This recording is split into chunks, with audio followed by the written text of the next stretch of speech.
fake. Be who you wanna be, cause what makes you unique is your identity. It's what makes up you and me. It's what makes up you and me. It's what makes up you and me. It's your identity. It's your identity. Yeah. It's what makes up you and me. It's what makes up you and me. It's your identity. It's your identity. It's what makes up you and me. It's what makes up you and me. It's what makes up you and me. It's your identity. It's your identity. It's what makes up you and me. It's what makes up you and me. It's what makes up you and me. It's your identity. It's your identity.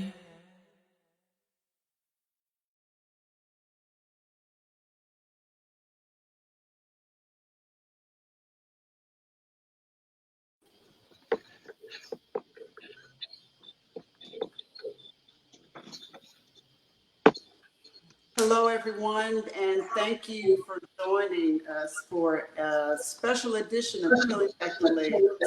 Tonight, we are talking about men and depression, and we have four courageous men who have agreed to unmask and be transparent and allow us into their lives of living with depression. So we're going to need our full hour. So without further ado, I want to introduce you all to our guests. We have three. We were supposed to have four. Unfortunately, Robert Congress at the last minute had to work, so he will not be with us. Can you gentlemen hear me okay? Yes. Okay, good. Yes. We are going to Yes, loud and start clear. with, great. Thank you, first of all. Thank you for joining me on my platform tonight with the Other Woman magazine, which is published by Candy Publishing. This is a topic that I feel like should be more in the forefront of social media. It should be a national. We shouldn't have to wait until someone takes their life for us to have more discussions, live discussions, so others can understand what it is, what it feels like to have and to live with depression. First of all, let's start with Mr.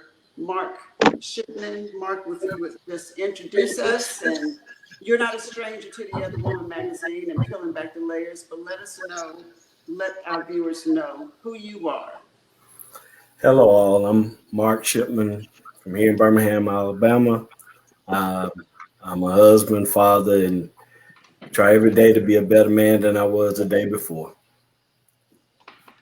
Great, and thank you. And you are in Alabama, correct? That's right, Birmingham. Okay. And next we have Mr. Roger Elliott. Hi, Roger. How are you? I'm doing well. Thank you for having me on. My name is Roderick Elliott. I also am in Birmingham, Alabama. Um, like Mark, just try to deal with every day, one day at a time. Just deal with what comes in the road, one hurdle at a time, and be able to get better at communicating what things I'm going through, and hopefully this can help people along the way as well to be able to share their story as I share mine. Wonderful. Thank you. And last but not least, we have Mr. Errol Tobert in Richmond, Virginia. Hey, Errol, how are you? I'm doing well. I'm doing well. Yeah, I'm in Richmond, Virginia. I've been here about 6 months, but I've been living with and battling depression for probably since majority of my life, actually. But yeah, it's a daily struggle. But the thing about it is, I want to try to hope to clear up some of the misnomers that people have about men and dealing with depression. Doesn't mean that we're crazy. Doesn't mean that we're losing our minds. It's something that a lot of us deal with, and hopefully I can help other brothers come forward with theirs. Wonderful. Thank you. And hopefully we will get some comments. This is an opportunity that we have, a rare opportunity where viewers who want to know a little bit more about depression and how loved ones, family members, and friends can recognize the signs and how we can help. It's just really sad that we don't have more discussions like this. And I think more men than we realize deal with depression. So let me ask each of you all this question. Why do you think that is? Why do we not have more platforms like this if there's such a high rate of depression and suicide among men, specifically Black men, when it comes to depression? Well, I'll jump in and say that for one, especially with Black men, it's not something that is easy for us to talk about, nor find someone to listen to us. Um, we were raised as boys to suck it up, deal with it, show no weaknesses, and as we get older, that's what we do, and it get harder and harder to express yourself. A lot of times women look at it as a weakness when you try to confide and share in them, your pain and your struggles, you know. Roderick? Yeah, I agree with everything Errol just said. Coming up, you're always told, just boys don't cry. Harvey, keep your feelings to yourself or whatnot. Don't, boys, we don't say this or we don't say that or whatever and stuff like that. You hold that stuff in for a long period of time until it comes out in other ways. Unfortunately, you have some people that do harm to themselves, that do harm to others, or sometimes they do the whole ultimate self delete of themselves in order to deal with whatever pain they might be dealing with. And a lot of times, unfortunately, people just don't care because we are men. We are seen as almost machines, almost, and nobody notices anything until something is actually broken. And usually, when something is broken, sometimes it might be too late to fix it. Mm-hmm. So I think platforms like this are much needed. Mark? We've allowed society to double down on what we're taught about not crying, and nobody wants to hear it. I remember, as a child, when you started talking about something, I go through the same stuff. Okay, but when I was your age, I went through it. Okay, Dad. So what did you do? I sucked it up, and that's what you need to do. Mm. And society says the same thing. You ain't a real man if you crying, and you can't talk about what's going on because then you're complaining. And so we just compartmentalize and push it down. And like I said, till it gets to the point, like Mr. Hawkins said, that you blow up, and you wonder why, folks do what they do and what makes them, as they say, go off the deep end. Mm-hmm. Packed it down for so long that you don't have an outlet, you don't know of an outlet, and the end result is normally violence, including death. So is there a solution? Because that is the way mothers, mostly fathers, raise their sons to be tough. We buying the superheroes, and you're supposed to not cry, brush it off, you're okay. So is there a solution to this, or is this something that we have to deal with? It's no solution. I mean, depression is something that is an ongoing battle, like any other disease, any other illness. It's no magic pill that you can take that will get rid of it. But the Yeah, stigma, I right. know it's not going anywhere, but is there a solution to how we tell these little boys to not cry and What to we're be doing right strong? now, what we're doing right now gets it starts the deprogramming amongst us so that we can deprogram our kids. Talking, you know, just open forum, just talking, learning that it's okay to see a therapist, or that you're okay to not be okay. So forums like this and learning about therapy starts us on the deprogramming. You know, they always say break the generational curses or something.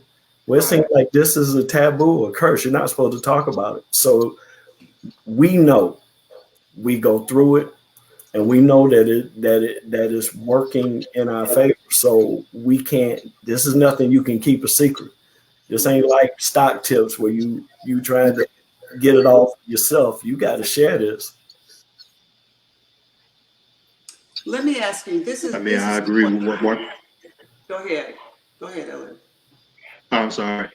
I said I agree with what Mark said. It starts with in childhood, being able to talk to our kids. I mean, I'm probably not the best advocate of it because I'm a work in progress with it myself. Um, but just trying to talk to kids and be able to hear them out, don't shut them out. One thing sometimes they do have genuine things that they really want to say, and we as adults have to be able to be more open and receptive of it. Like I said, I'm a work in progress with it myself with my kids, because they do have a lot to say. They do have a lot going on, more than what we want to give them credit for. Because again, they are kids, and as adults, we're thinking, well, y'all kids, what type of real problems do y'all have? But they really do have a lot of issues that they have to go through, and they've got to listen because they have a lot of pressures and so forth as well. I mean, we did it. We went through it as kids ourselves. So, like Mark said, it's time to break the curse, so to speak, and just be the ones to hear them out, and just Because kind those of hear little what they boys have to grow say up. before. Exactly, they do grow up, and they don't forget.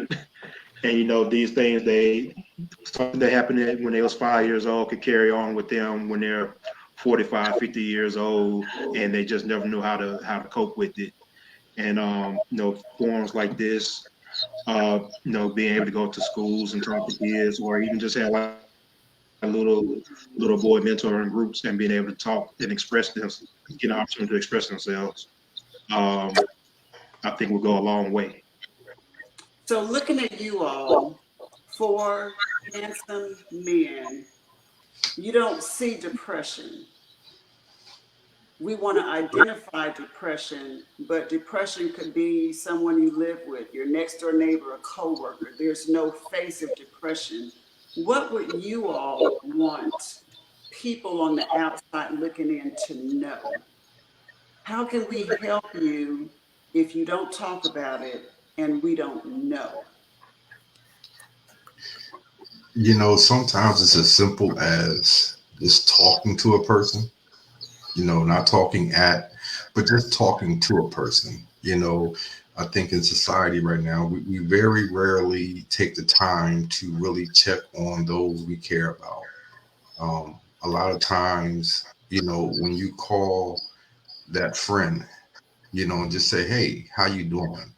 Instead of just worrying about when we go on a party or, the fun stuff. A lot of times we just need that door to open that we can let things out. It's so hard sometimes to find people who will just listen because nobody wants to hear about the bad stuff. So, what I'm hearing is to just check on your friends. Yeah. Just check And on we have to, before I answer, I want to answer Charles. He's right. Childhood traumas never dealt with. Um, they don't mention counseling. If you grew up in a religious black family, just pray about it. Never mention of counseling. If you grew up in a non-religious, it's just, boy, get out my face before I give you something to cry about. So you're right. They don't discuss counseling. They never did. And in regards to what you're saying, how do you know? I often think about how I used to be. I would stop asking people, how you doing today? When I would speak, hey, how you doing? I stopped doing that because people would start telling me how they were doing. And I'm like, but I didn't understand. Now I understand. I Right. know that I can go to counseling and stuff, but some people, when you say it, they take it literal and they want to open that door. So I know to be prepared. If I ask how you doing, I really mean it. How you doing? What's going on? It ain't, but it took a while to learn that, and everybody wants to put a face on depression as you're walking under a thundercloud or you slump down. Like I said, Eeyore from Winnie the Pooh. And that's Right. not the case. You can't look at somebody and tell when it comes to depression. It's different than when you're dealing with someone that has other mental illness, like maybe schizophrenia or something, because of their actions. Depressed people, we smile all the time. If Right. you and that's why a lot of people look at me and like, you suffer from depression, because they read the foolishness on my Facebook page. And they don't realize that is my coping and defense mechanism. When I was younger, it was anger. So I had to learn how to cope without getting angry, because I ain't got too old to fight and I don't want to go to jail. So, but in all Let's talk seriousness, about you have to that. learn a new way to cope. And with me, it's trying to make something funny. I try to find the humor in everything, even though sometimes it's not really appropriate, but that's my mechanism. That's how you deal with it. And I read something in my research that there's a higher rate amongst comedians of dealing Yeah. with depression and suicide. So, Roderick, what are your coping mechanisms? You're in therapy for depression, correct? Yeah, I'm like I said, I'm currently going through therapy. I've just started going back. I was going uh probably about 3 or 4 months, and then I decided to stop for a little while, take a little break earlier this year, and I just recently started picking back up. Just things I do on my own, just kind of cope with whatnot. Probably not the best things in the world, but I smoke cigars, and because it gives my mind time to kind of shut down a little bit, and um, just clear everything out of my head that's going through, and allows me to think more clearly on things, how I can deal with things in a better light, or things that I can possibly let go to help free my mind on certain things and so forth. And like Mark said, we all have our way of dealing with things. Sometimes I laugh about certain things. Sometimes, I sit quiet about it. And those other times I just go for a long drive, or like I said, smoke my cigar, and just kind of keep to myself, and just kind of deal with things. But some things I'm always doing is always trying to stay active with stuff. Anything is always going to keep my mind turning, and then just have those moments where I just need to kind of clear everything out, and kind of my personal reset, if that's what I Right. call it, my personal reset, and then just start over again, the day over again, or just whatever the situation may be, just start it over again, and that way I can start fresh and reevaluate on how I want to deal with it a little bit better. Okay, remind me to come back to the smoking cigars. Remind me to come back to that. But Errol, I want you to answer the question also. How do you cope with it? What are your coping mechanisms for dealing with your depression?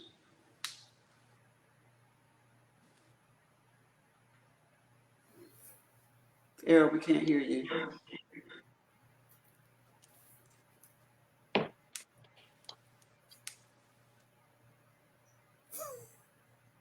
Can you hear me, Errol? Can you hear me now?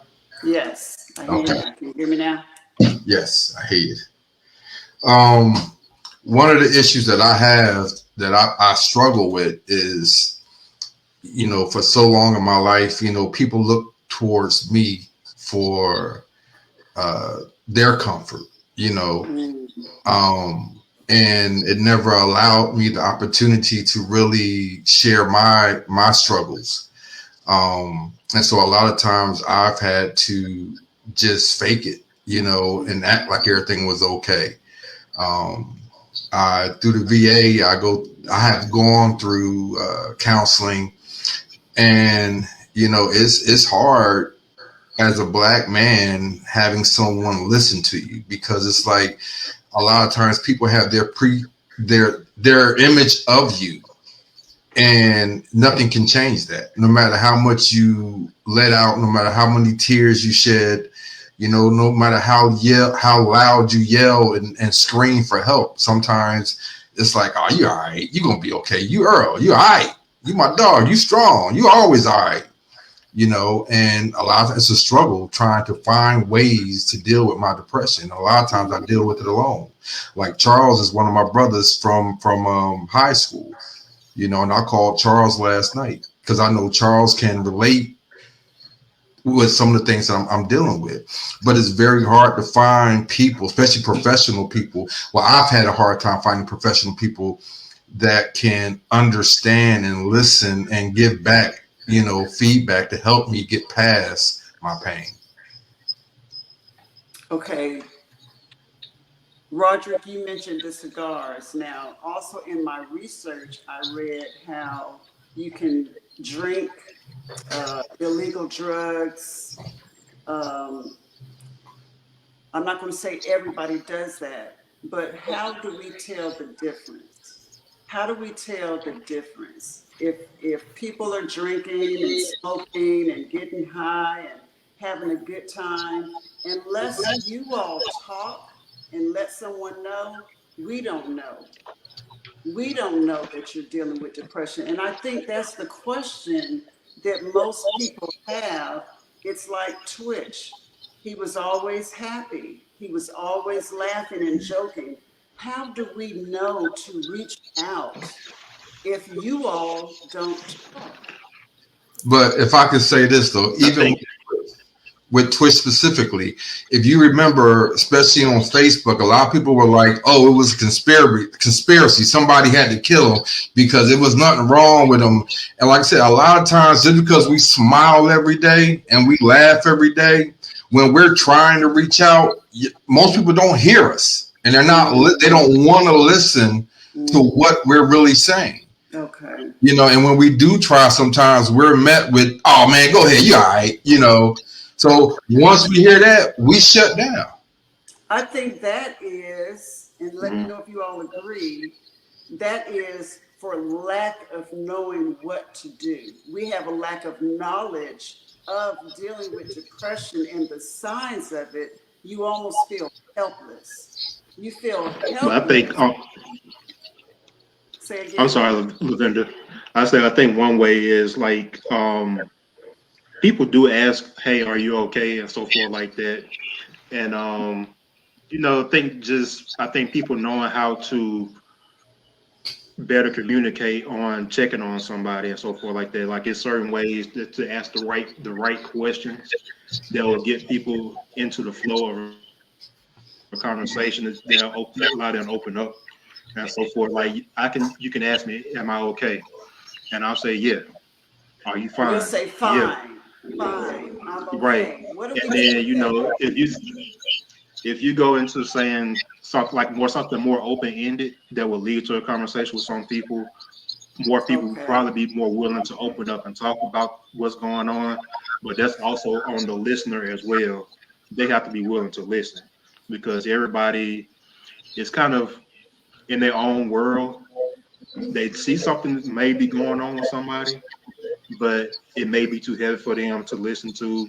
So they'll just leave it at, "Yeah, I'm okay. He's okay," instead of just saying, "Well, tell me what you're experiencing," and so forth. Okay. It was a traumatic event or something like that that may have happened. I don't know in the past or that they know about or something like that. Just kind of this situation kind of reminds you of that. Just more open ended questioning and just being a little bit more of an open ear for people as opposed to a So closed ear. basically, it's like they say, don't ask your child when they come home from school, how was your day? Don't give them a chance to say good. Ask them Right. more a Exactly. question where they would have to expound a little more. Robert Exactly. Congress, and thank you all for just tuning in, those of you all who are joining us now as we talk about men and depression. Robert Congress was our fourth person. He had to work, but he writes an article he writes for the Other Woman magazine. And this was something that he wrote in a previous issue that I want to share since he's not here to share it himself. But it says, I initially dealt with mental and physical fatigue, which slowly progressed into sleeping disorders, total isolation from family and friends, and unexplained feelings of hopelessness. So in that, he was like you, Earl, he was a football coach, high school football coach. He was very active in the community, but then he felt like he had almost like a nervous breakdown. And he mentioned that he was probably living with depression before he was even aware of it. So did you all go through a period before you were diagnosed with depression where you didn't know what was going on with you? Why am I feeling this way? Yes, I definitely did. I almost said to answer your question, Lavenda, but I'm thinking that's your sister. You said, can someone explain depression versus occasional sadness? I'm going to make my attempt. Normally, when I was sad, it was because it was a direct correlation to something that happened, or a disappointment led to sadness. But with depression, I'm sad for no reason.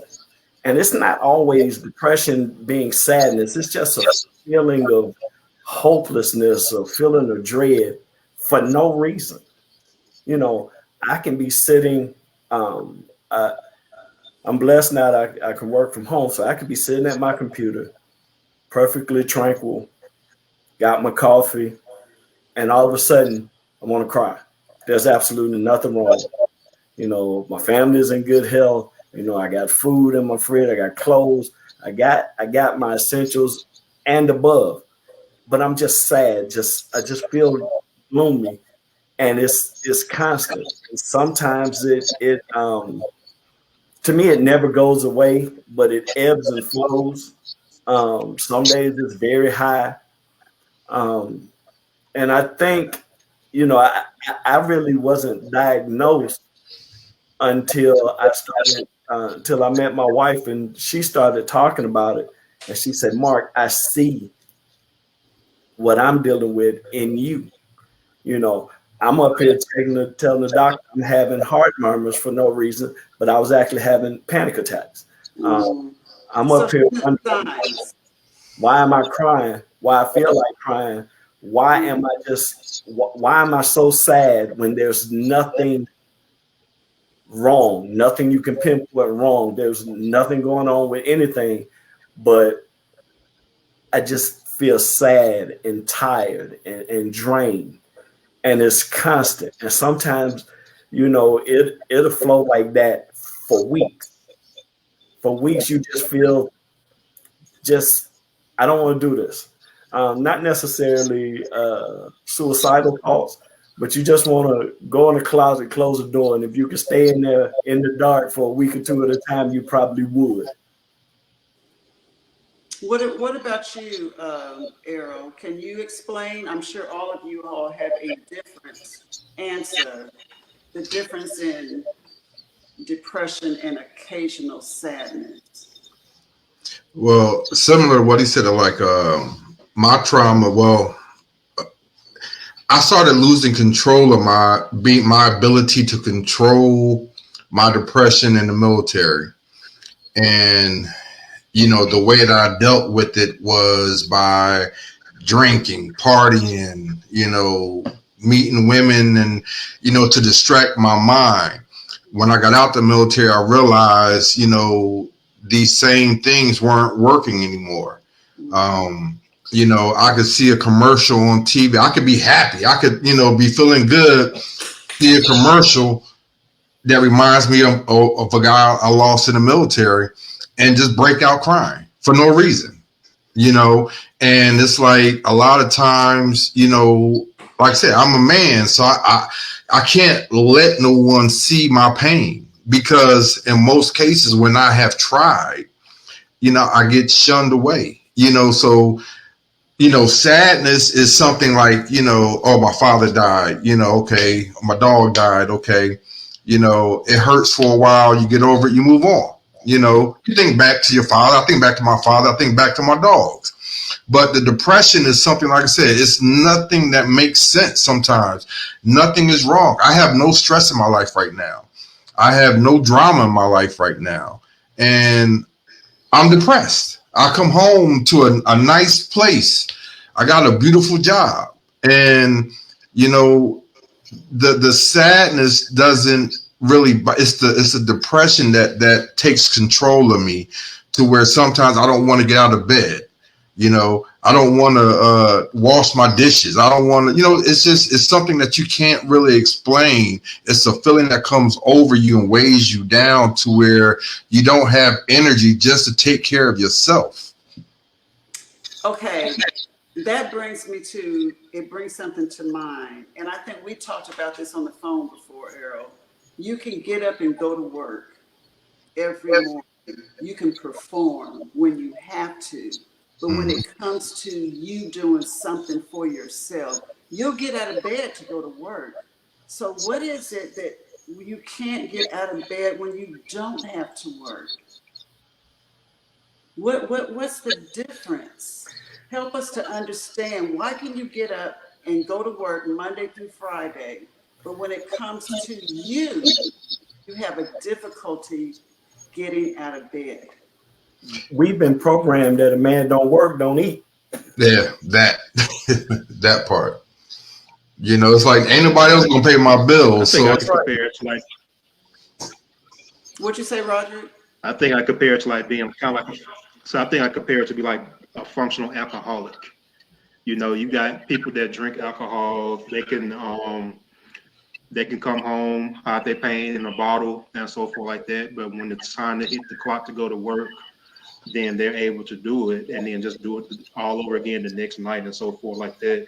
And it's kind of similar. When it's time to get up and go, like as men, we are constantly always on the go with something.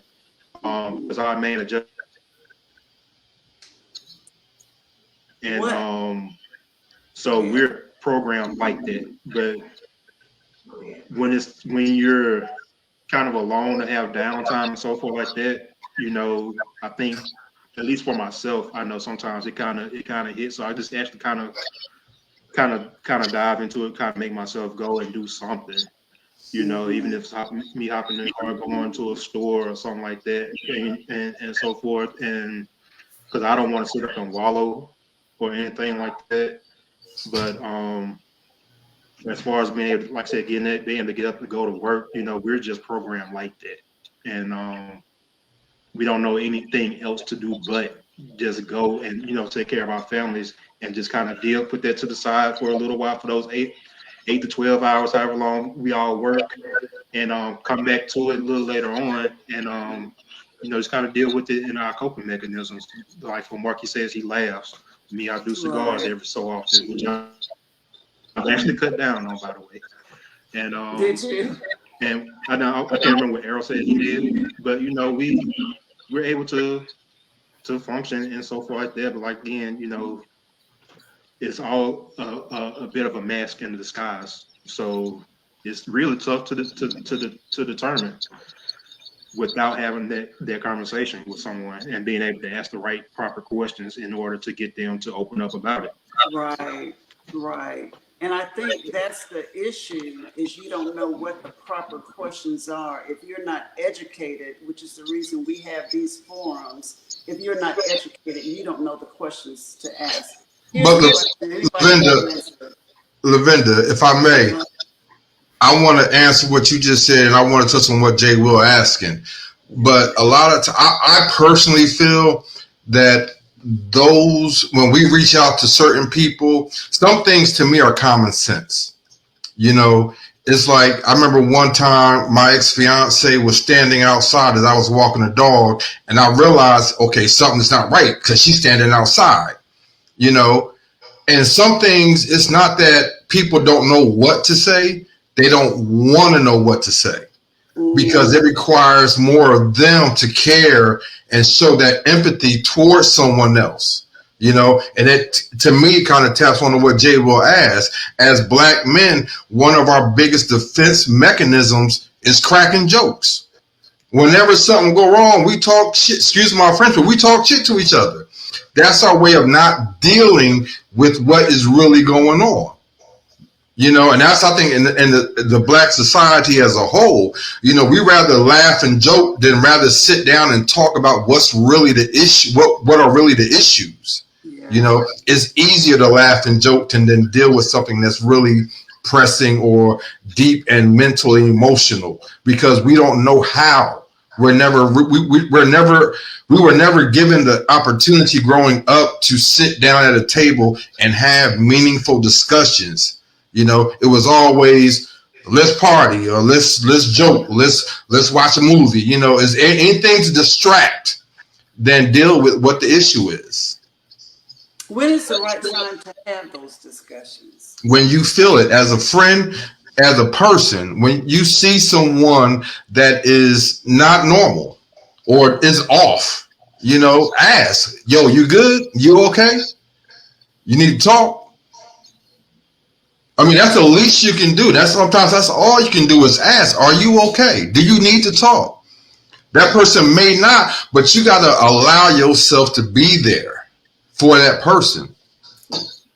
And it takes And Jay, they will poke and crack because they don't want to own theirs. Right. That's the main thing. Oh man, what he's saying is deep. I go through the same thing, but we're programmed. I ain't finna let him have me out here snot bubble crying, so I'm gonna crack on him to change the subject, thinking they're lightening the mood when they're not. And that's what we do. That's what we do. That's our defense mechanism. Okay, another question. What can the viewers, those who are watching, we're obviously interested. We want to help. We want to be educated. We want to know the signs. What can we as individuals do? What can we do? A lot of times when you notice someone has stopped doing what they normally do, be like, hey, you normally this, you normally that. Sometimes folks just tired and frustrated. But like I said, be prepared when you ask how you doing to actually listen if they want to tell you how they're doing.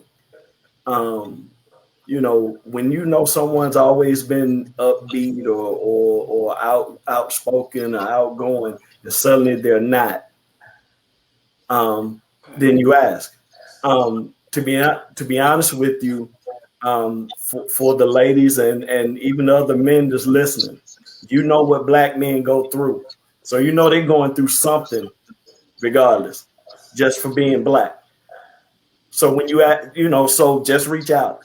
You know, he ain't got to be, you know, I ain't heard him such and such in a while. How you doing? You know, what's going on with you? Just reach out.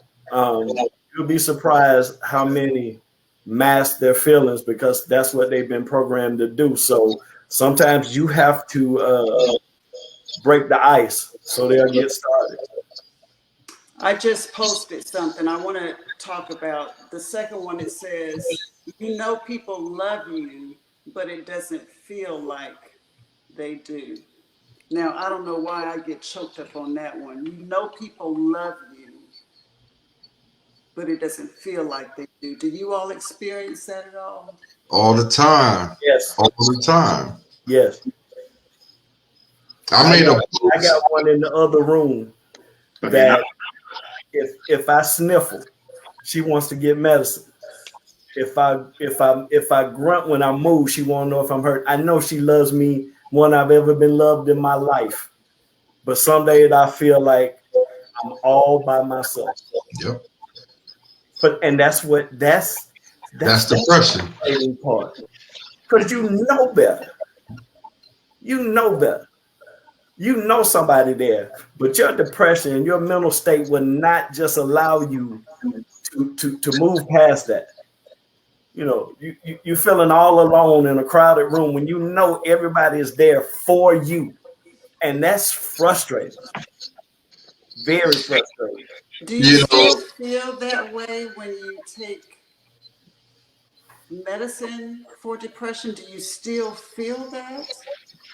Yeah, I think when it comes to my medication, it's I think it's more of a mood stabilizer on how I act more than how I feel. It keeps me from snapping, so to speak, but it doesn't really stop the feeling. It helps me be more in control of how I react to what's going on. And Jay Will is absolutely right. I know we're jumping around, but yeah, and that's why if you look, there's a number that Lavenda has scrolling across the screen. Go to a counselor because sometimes you can't talk to your friends about it. There's the number right there. Start there, then start with therapy because sometimes we're untrusting. We don't know who's gonna throw something back up in our face or tell the next man. Until we can really truly be comfortable with who we are and can tell it ourselves, be like, you ain't got to go tell nobody nothing because I'm open book. Until we get to that point where we know we can be fully transparent, then you can't. So you can't depend on your buddies. I hate to say it. You can't depend on your family. You can't depend on your brother. What you have to do is you start with therapy. Somebody who don't know you how to paint, so they have no. I say if I can answer that, Mark. Yeah. I say just to add to that, you also have your EAP at work. Yes. That's how I got into my therapy sessions and so forth. It just so happened I've never paid attention to this poster on my wall in my office a day that I've been in that office. It just so happened I had a day where I was feeling just overwhelmed. I was really in my feelings about something, and I just happened to look up and there that was, and I called the number and made an appointment. The first 6 sessions were free with my job, and it's helped me a lot. Found out a lot about myself and so forth. I still suck at communication, but I'm getting better at it. And like I said, I'm a work in progress and so forth. I'm a quiet person, so it's really hard to tell if I'm going through something but so I'm trying to work my way through that as best as I can. Yeah, just like I said, just be able to talk your feelings out. In a therapy session is a whole lot to a person like myself. It's not just being able to talk. The therapist offers solutions, and that's something that a lot of your family, your friends, or whoever in your group when you talking to them, a lot of them can offer that. They actually give you solutions that you can actually put to use and put to work. And just like Nora said, talking to a stranger helps sometimes because they don't pass judgment on you. Yeah, but see, I need to say this though, like the talk to a stranger thing. Like I'm usually the stranger. I'm the one that everybody talk to, and it's like I've been places where I'm dealing with something in that moment. And the person that's there trying to talk to me ends up talking about themselves and what they're going through. So it's not always as easy. And then, there are people, like you said, that care about you. And then when they call you, every time they call you, you okay? You all right? Is there anything wrong? It's like, I don't need you to just, sometimes just ask me, hey, how's it going? Did you see the game last night? You know, I don't need you to just call and say every time you talk to me, "Are you okay? Are you about to jump off the ledge?" You know, it's not like that for some people. You know, but like I said, it's more about the dialogue, and sometimes you have to be sincere in that dialogue in order to help somebody. You know, don't just go through the generic questions. One, are you okay? Or do you want to hurt yourself? You know, no, just ask about me. You know, just ask, you know, just have a conversation with me. You know, sometimes that's all we need is somebody just to talk to us, not talk about what's wrong, but just talk to me as a person. You know, that's how you can show me you care about me. That's heavy Yeah, because you know what we're not in that's. crisis all the time. Sometimes I just want to talk. Right. Let me ask you, each of you answer this. This is getting a little personal, but I'm going to ask. Have you ever contemplated suicide? Yes. Yes, I have. Okay. Will you, each of you, share, if you can remember that day, what went on in your head to get you to Lavenda, that point? Lavenda, that's the thing. It's not a day, it's Mm, days. mm, You know, and it's not so much that, you know, I'm sitting here plotting out how I'm going to do it, but the depression sometimes take hold on me to where, you know, why not do it? You know, mm, or if I did it, you know, shit, ain't nobody gonna care. I'm here now, ain't nobody calling me. So mm. if I'm not here, what's the big deal? You know, and it's like, you know, it's one of those things. It's not a one size fits all because every day is a different day. You know, so many times, like I said, I can be fine today. I mean, have a great day. Wake up tomorrow like I don't want to be here. You know, and then when we say that to someone, it's like, are you joking? Or they don't take us serious because they're like, you're not gonna do it. Because You we know, not you just need a girlfriend or something like that. You know, it's no one understands. And like I said, it's sometimes I don't understand. I called Charles Hawkins last night crying because that's where I was for no reason. Ain't nothing wrong in my life. I have nothing to worry about. No stress. Great job. But yesterday, for whatever reason, the past couple of days, every day's just been getting worse and worse and worse. And I can't explain it. So, what did Charles do for you? Did he just listen? It was listening and talking, saying some things that I needed to hear, you Okay. know, and sometimes, you know, when you're going through depression, you know, you lose sight of who you are. You Mm-hmm. lose sight of the things that other people see in you, you know. And some things that he said to me last night, it made me realize, damn, yeah, that is me, you know. Like I said, the life that I live right now is not. I'm older now, so I'm not going out to the bar getting drunk. You know, I'm not chasing women, you know, to mask my pain. So my pain is my pain, you know, and it's just one of those things where, like I said, every day is a crapshoot. Some Mm-hmm. days I can handle it, some days I can control it, some days I can even ignore it, and then other days it whoops my ass. Okay, hearing you say that, Errol, I've known you for years, and to hear you say multiple times you thought of it, I feel helpless. I feel helpless. I want to reach out, but I don't know how to reach out. It makes me feel. I feel bad because I didn't know, and I think that's the thing with depression. We don't know. We don't know. And as you all sit and you're telling us what you need, you're right, Errol. It doesn't penetrate the deepness and the darkness of it. We will never understand. But again, what I'm hearing is that you just want somebody to be there. Yep. Just be there. It's oftentimes that Wendy and I won't say nothing for hours. We might just sit in the same room, and I'll reach over and put my leg on hers, so to speak. That's being there. Because if you're not, you can sympathize with folks. You can empathize with folks if you don't know what they're going through. You can really sympathize when you know what they're dealing with.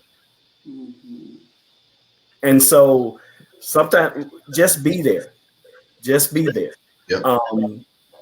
And what happens when you isolate yourself? What What happens when you isolate yourself and you don't want to be bothered? You don't know. I could speak on that because that's me. Yeah, that's right. Say what? About isolation. Like I'm the isolated person. I don't like to be bothered with a lot of people, and it's funny how my life kind of works out in a sense because the job that I work, I'm literally by myself all day long for 8 hours. So it gives me a lot of time to think. Some good things come across my mind, some bad things, and I replay a lot of things that I wish I could do over again. And sometimes I actually do get to a dark place some days, and so I still actually have thought about, well, nobody really cares about me, and it'll be days I'll look at my phone outside of a text from my wife or a phone call from my wife. I hear, it's literally cobwebs and so forth, other than random not even bill collectors, but spam calls and so forth. And it's lonely, and you try to deal with it best you can and so forth like that. Thank God, I have my phone with me at work. I have my laptop with me at work. I can find stuff to occupy my time to better thoughts and so forth like that. And but then like I said, when they get to those dark places, it's like, okay, I wonder who really would miss me if I was to do something to myself. And I have a thing, a voice that goes in my head like, man, I really don't want to be here. And or I'm ready to go home. Even though I may already be at home, I'm like, what does that really mean in my mind? What I'm talking about? And there'd be those moments I'm like, okay, I need to get up and go do something, keep myself busy and everything like that, and just keep it moving forward. And it was times like that. That's why I found out, yeah, I need to go to therapy. It was the day that I was having a real bad day. I feel like I was in a dark place. Just happened to look up and I saw the EAP, and I worked with some things out there, and I feel like I'm in a much better place now. And like I said, I'm still a work in progress, but and a lot of stuff I just have no idea where it's even coming from. It just happens. It just is. And like I said, I'm working through it as best as I can. If I can say something, like one of the things, like most people that know me know I love dogs. My dogs, my last 2 dogs died like right before COVID and at the beginning of COVID. But what a lot of people don't understand, my dogs were my excuse to keep living. Who's going to feed my dogs? Who's going to take care of my dogs? That was my mental excuse, to avoid, trying to do something, because like I said, people I've lost faith in. I hear I love you all the time, but the love that I hear is because of what I do for them, because I'm there for them. And a lot of times, like I said, it could be written all over my face, and it's still about the other person, and so many people don't understand. It's just like, it's not like I'm in need of anything, but like I said, the same when I'm battling, when I'm in that depression, like I said, if you just opened your eyes and looked, you would see it all over me. You know, I've always been a people's person. And like I said, anybody that even took the time to look right now will realize, damn, I've been in Richmond damn near 7 months. I ain't been out once. I go to work and come home.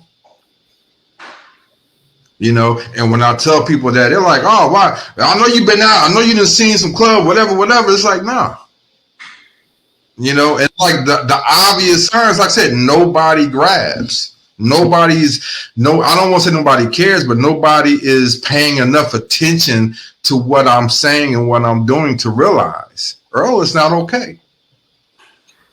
A lot of it is conditional versus unconditional, and which Right. is why your attachment to your dogs, they show unconditional love to you for the most part, and humans, unfortunately, a lot of the emotion that we express is conditional. Yep. What can you do for me? Yep. And so forth like that. In order for me to listen to you, what can you do for me? And that's when you're dealing with depression or anything like that.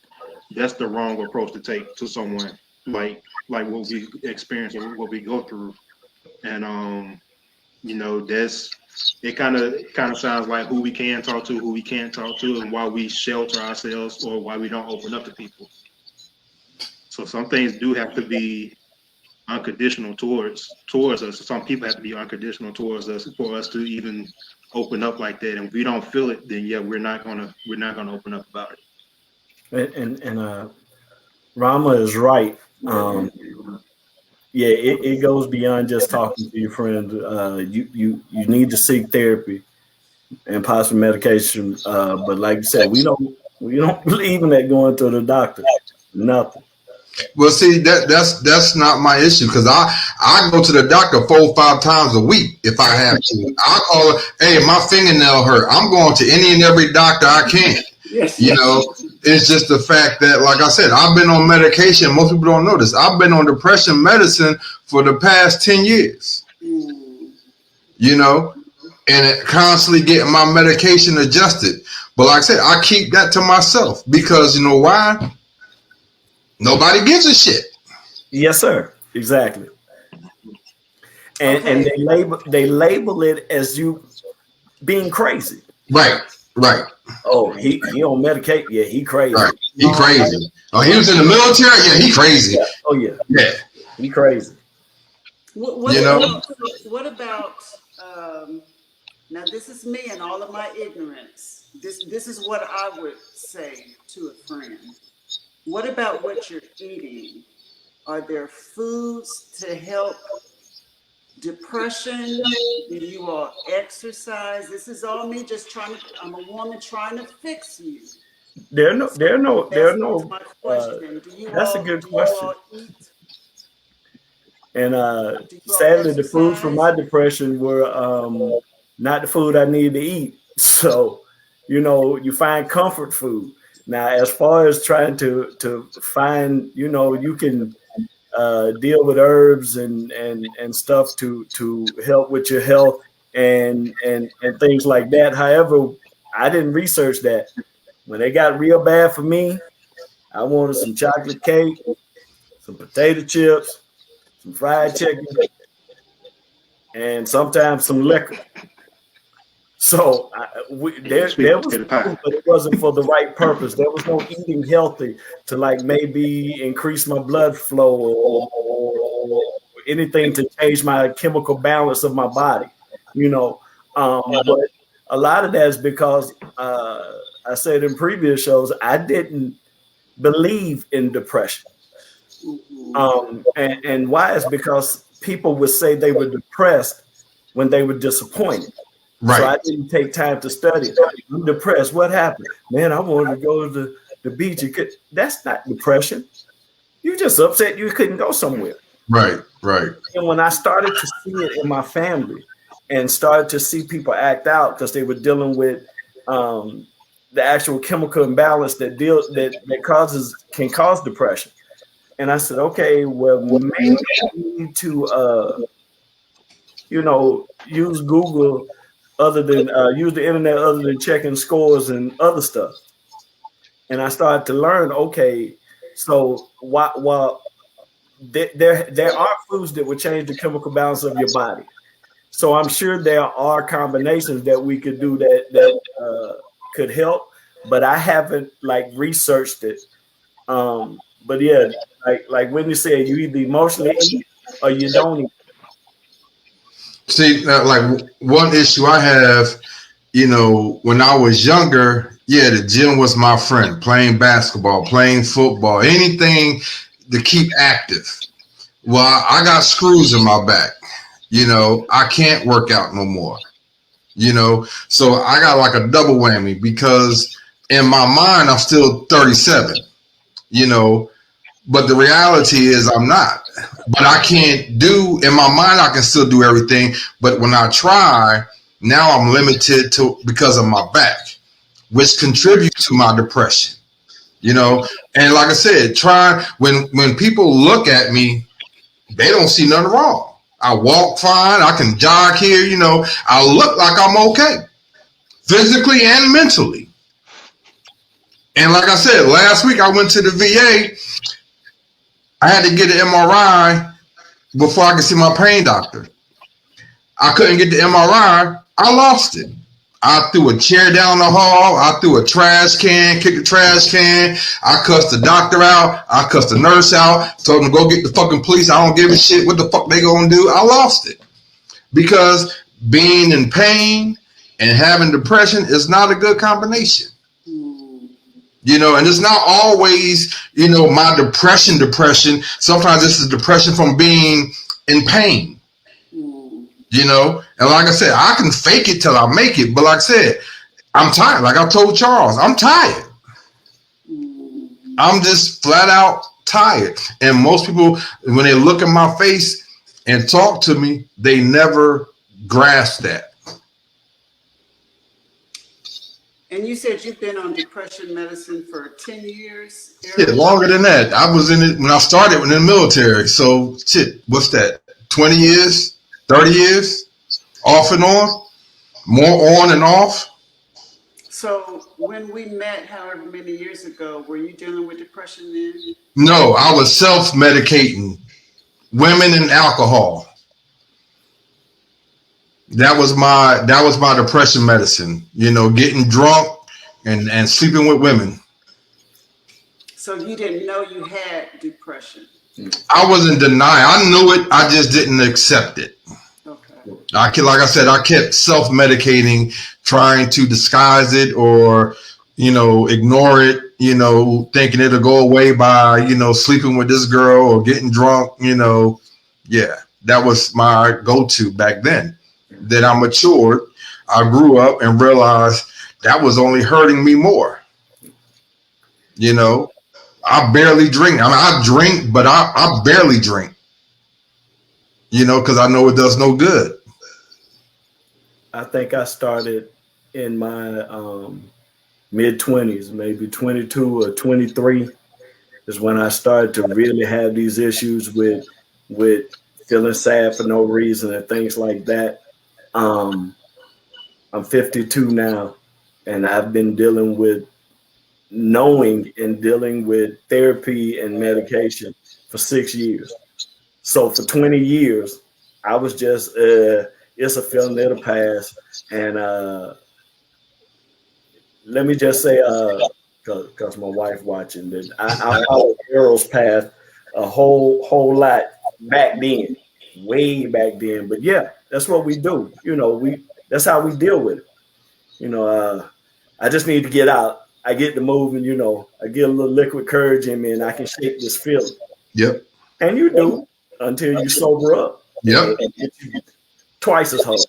Yep. So now you sad, depressed, you can't find your car, and you got a headache. So, but what do we do? Hair the dog. You go right back at it. Right back at it. The only reason I think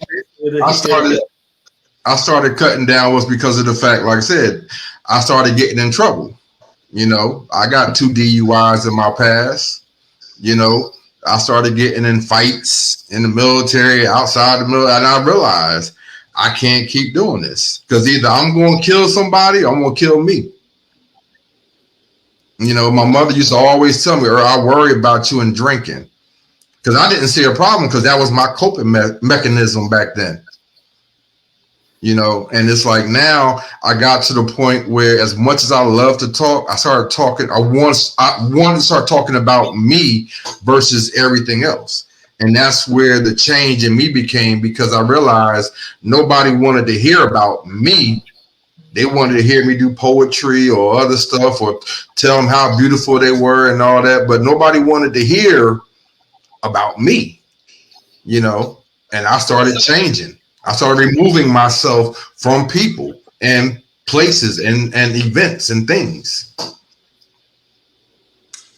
Okay. I know for myself, Go ahead, Roger, please. okay, I'll say for myself, I know I kind of fairly new to this whole thing, so like that it wasn't to, I guess, me took me going to therapy to like realize what I actually am going through, because over the years, you know, I've always been kind of mild mannered and stuff like that, but I still was kind of dealing with things that I didn't necessarily understand or knew I was dealing with and so forth like that. It wasn't until, I don't know, recent years or whatnot, I've been dealing with a lot of just anger has been coming out. Unfortunately, at my family and so forth, and I just never knew what reason it was about or what reason it was for. And you know, now since I've been going there, now I understand a little bit more, because I've been bottling so much in from you know, from back when I was a teenager or 20s and so forth like that, and just trying to piece the words together, piece my thoughts together, being able to articulate it a lot better, being able to tell somebody about it, about some things, and being able to just get it out, and just being able to just have better understanding and so forth. Now I'm able to like try my best to try to control things a little bit better, but at the same time, you know, you still kind of go back to old habits, and that's where I'm at, so to speak. And like I said, like I've been saying the whole night, I'm a work in progress. I have a therapy session set up for next week, as a matter of fact. And you know, I'm not a quitter at anything. I just want to keep on getting better. And I know I'll probably never get rid of, you know, feelings of depression or feelings that come along with it and so forth. I just want to be able to manage them Manage it. better and be able to articulate more of what I'm feeling. But that's also on the people that I'm dealing with. I want them to be able to understand, to be able to comprehend, be able to hold a conversation with me without, especially probably after this, I'll probably get that a little bit more often. Like, well, are you okay? Like almost like a pity or a charity case at this point. And like, I'm not like that. It's like Errol said earlier, just talk to me like Yeah. you would anybody else. And you know, they'll make me feel more comfortable around you. They'll let me talk a little bit more, and you know, just sometimes just focus on the person you're talking to. Don't necessarily turn the conversation that was geared toward me back towards you. Right. And Right. you know, a lot of us we don't get that a lot of times. It's always, okay, I'm coming at you with good intentions. Are you good? You okay? You fine? Okay, cool. Well, let me tell you about this. And that's not a way to allow us to open up. And that's something that I'm learning, something I'm getting better at. And hopefully, you know, being on this platform, since I guess I'm new to the depression area that Mark and Arrow, you know, they've been dealing with for years. And so for this platform, me being the newbie can help somebody like myself, just kind of new or just more aware of what's going on. They can go out and get help about it. Charles, And yes. go ahead. I'm sorry, I didn't mean to cut you off, but what Charles said that I feel that too, bro. Um, so definitely, you if you haven't already, do that, because you know I don't know you. You ain't never, other than on the screen, you ain't never seen me before, but I care, bro. So yeah, see, because I don't need to look at Arrow page one day and you gone because of that. So if you're not already talking to somebody, call. I see you military in your picture. So hey, go up there to the VA and just sit in the middle of the floor until somebody come out there. But do something, man. Don't deal with it. No, we knocking on doors. Charles, like we ain't gonna just sit on the floor. We gonna knock on doors. Hey, God damn it, talk to me. You know. Okay, you guys, you know what, Errol. I gotta close. I hate to close. I could just let you all talk. Wait, one more thing, please. Chris, I don't know necessarily if it's hereditary. However, I do know that when you're dealing with chemical imbalances in your body, you know, your body structure through your DNA. So I don't know if it's ever been linked, but you know, certain things are, you know, since depression ain't just a feeling, it's just, you know, you're also dealing with your body chemistry is not working correctly. So that's a good question, and I'm gonna have to look that up. You know what? The whole genetics. Yeah. I believe it's. I don't want to say it's similar to high blood pressure, but when you go to the doctor, they always ask, do you have a family history of this? Do you have a family history of that? You know, yeah, we do have to do the research. You guys, I do not want to stop the discussion. I'm sure everyone who viewed, you guys, thank you for tuning in. I hope you all benefited as much as I did, but it wasn't enough. I don't think it could ever be enough. So moving forward, how can I help? Moving forward with this platform, somebody needs a Facebook page. Something, I don't know, but whatever I can do, I'm always offering my platform to help in any way.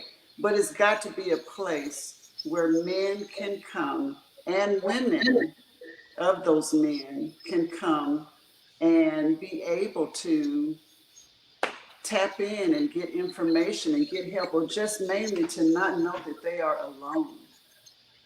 Does that make sense? Yep. Okay. You know, Perfect. whenever Well, you want to talk, and whenever you need somebody, I'm willing to be a face. I'm open about. It took a while, but I'm open about what I deal with. So, well, everyone is thanking you guys. Everyone is thanking you. Thank you guys for also joining in. So they appreciate it.